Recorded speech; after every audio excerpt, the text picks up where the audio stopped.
vizinhos e aqueles que dantes, ou seja, antes, em outros tempos, tinham visto que era cego, diziam: não é este aquele que estava assentado e mendigava? Uns diziam: é este, e outros: parece com ele. E ele dizia: sou eu. Dize-lhe, pois, como se te abriram os olhos. E ele respondeu e disse: um homem chamado Jesus fez luto e untou-me os olhos, e disse-me: vai ao tanque de Siloé e lava-te. Então fui e lavei e vi. Somente esses 4 versículos.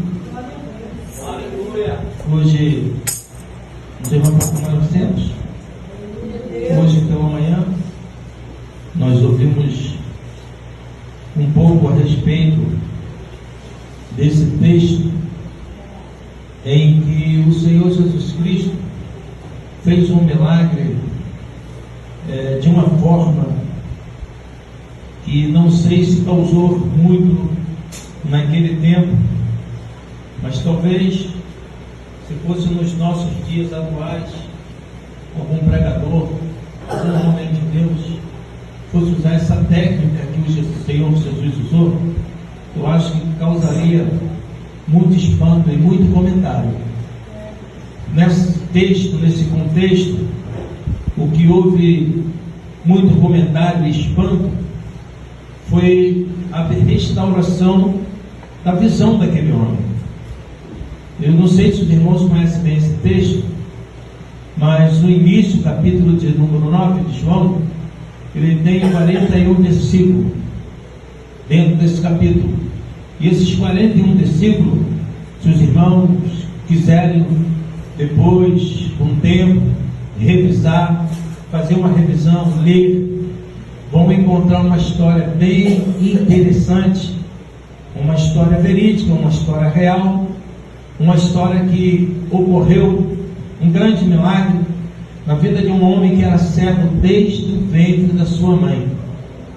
Um homem que talvez dentro do seu entendimento, porque ele já era maior de idade, a Bíblia não nos relata a idade desse homem, porque dentro desse texto decorrido, isso causou tanto que até os seus pais foram chamados para saber verdadeiramente, de fato, se aquele homem era cego.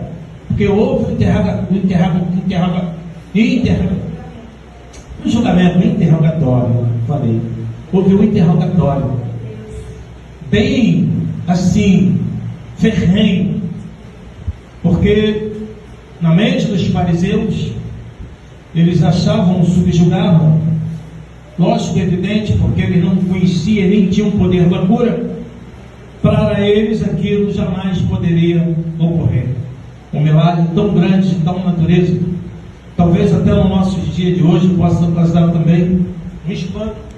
Você saber que alguém nasceu cego do ventre da mãe, largado, esmolando pelas esquinas, pedindo esmola, e de repente aquele cara me chega dentro do templo, numa festa, soltando, feliz da vida.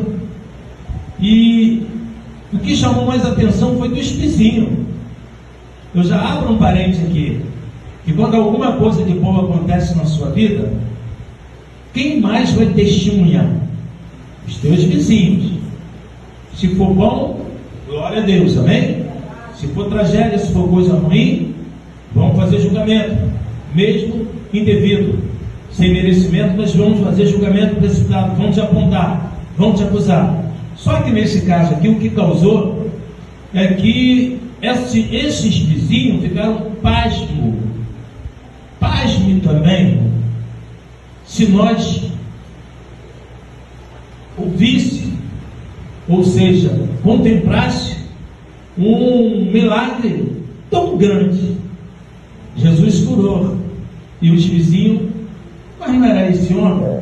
Uns falam: parece que é. Outro: não pode ser dele. Ele cara estava mendigando, estava largado as traças, não valia nada. Será que é ele mesmo? Não, houve alguma coisa. Ah, não é ele não. Chegaram a uma conclusão que não era mais um homem, falou, sou eu mesmo. Eles, como te fizeram de enxergar dessa maneira? Ele vai relatar. Porque Jesus ia passando com os seus discípulos, e a Bíblia diz que os discípulos, olhando para um homem que estava mendigando, estorvando, cego, largado naquele espaço, e eles dizem assim, mestre, quem foi que pegou? O início do capítulo 1 vai dizer os versículos indagando, quem foi que pegou? Foi esse o homem? Ou foi os seus pais, para que ele viesse nascer dessa forma? Por que eles perguntaram isso? Aí nós vamos estudar, aprendemos ouvindo outras pessoas, outros estudiosos, os estudiosos, e nós entendemos que para a cultura judaica daquela época, pastor João, para a cultura judaica daquela época, quando alguém nascia coxo, quando alguém nascia cego, quando alguém nascia com algum defeito físico, eles